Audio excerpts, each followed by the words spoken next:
मध्य प्रदेशची राजधानी भोपाळमधील शहाजहानाबाद पोलीस स्टेशन परिसरात 3 दिवसांपासून बेपत्ता असलेल्या 5 वर्षाच्या मुलीचा मृतदेह आढळल्याचा धक्कादायक खुलासा झाला आहे. मुलीवर बलात्कार करून तिची गळावळून हत्या करण्यात आली. गुरुवारी दिनांक 26 सप्टेंबरला त्याच घरातील एका बंद फ्लॅटमध्ये तिचा मृतदेह आढळून आला. अतुल भालसे असे आरोपीचे नाव आहे.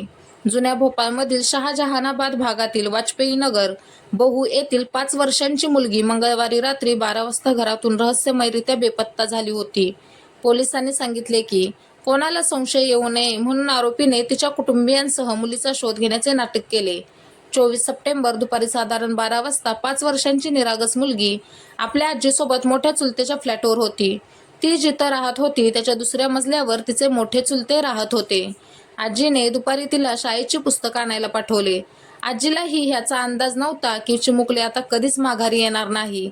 दुर्दैवाने ती मुलगी पुस्तक आणायला गेली असतानाच तिथं धुरीकरण सुरू असताना झालेल्या धुराचा फायदा घेत आरोपीने मुलीला गळफास लावून आपल्या फ्लॅटवर ओढले. बलात्कारानंतर तिची गळा आवळून हत्या करण्यात आली. दिवसभर मृतदेह बेडमध्ये लपवून ठेवण्यात आला होता. माशा दिसू लागल्यावर मृतदेह पाण्याच्या टाकीत टाकण्यात आला होता. कोणाला संशय येऊ नये म्हणून आरोपीने तिच्या कुटुंबियांसह मुलीचा शोध घेण्याचे नाटक केले. त्यांच्यासोबत राहून पोलिसांच्या हालचालींवर लक्ष ठेवले. आपण पळून जाऊ शकणार नाही याची खात्री झाल्यावर त्याने फ्लॅटला कुलूप लावून तेथून पळ काढला. पोलिसांनी शोध घेऊन त्याला अटक केली. आरोपीची आई बसंतीबाई आणि बहीण चंचल यांना पहिल्या दिवसापासून घटनेची माहिती होती.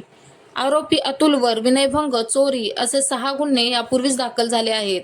त्याची पत्नी 2 वर्षांपासून वेगळी राहत होती. मृतदेह घरात लपवून ठेवल्याचे आरोपींनी त्यांना सांगितले होते.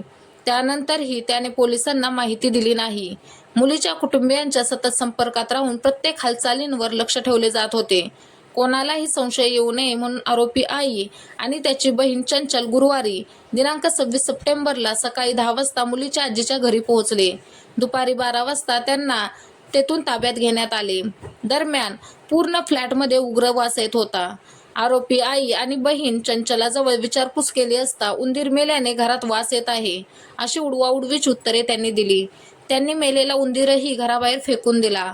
तरीही घरातील उग्र वास काही कमी झाला नाही. पोलिसांनी फ्लॅटची झडती घेण्यास सुरुवात केली असता किचन सिंकजवळ ठेवलेल्या प्लास्टिकच्या पाण्याच्या मोठ्या टाकीतून मुलीचा मृतदेह सापडला. मृतदेह सापडताच पोलिसांनी मल्टी येथील जवळच्या फ्लॅटला बाहेरून कुलूप लावले. यानंतर पोलिसांनी तात्काळ मृतदेह शवविच्छेदनासाठी ताब्यात घेतला. अशा मानसिकतेच्या लोकांना समाजात स्थान नाही. या प्रकरणी सुमारे 200 पोलीस अधिकारी व कर्मचारी सलग 48 तासांपासून मुलीचा सतत शोध घेत होते. या जघन्य गुन्ह्याच्या तपासासाठी SIT स्थापन करण्यात आली.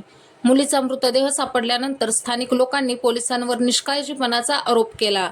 संतप्त जमावाने TB रुग्णालय रस्ता रोखून धरला होता. पोलीस ठाण्यासमोर घोषणाबाजी करत निदर्शने केली. मुलीच्या हत्येतील आरोपींना फाशी देण्याची मागणी ते करत होते. काँग्रेस आमदार आरिफ मसूद यांनी CM हाऊसचा घेराव करण्याचा इशारा दिला होता. तब्बल 3 तास चाललेल्या आंदोलनानंतर पोलिसांनी कठोर कारवाईचे आश्वासन दिले. निष्पाप मुली ना शाळेत सुरक्षित आहेत ना शेजारी. भोपाळमध्ये 5 वर्षाच्या मुलीवर बलात्कारानंतर हत्या. मध्य प्रदेशची राजधानी भोपाळमधील हृदयद्रावक घटनेने लोकांना पुन्हा एकदा विचार करायला भाग पाडले.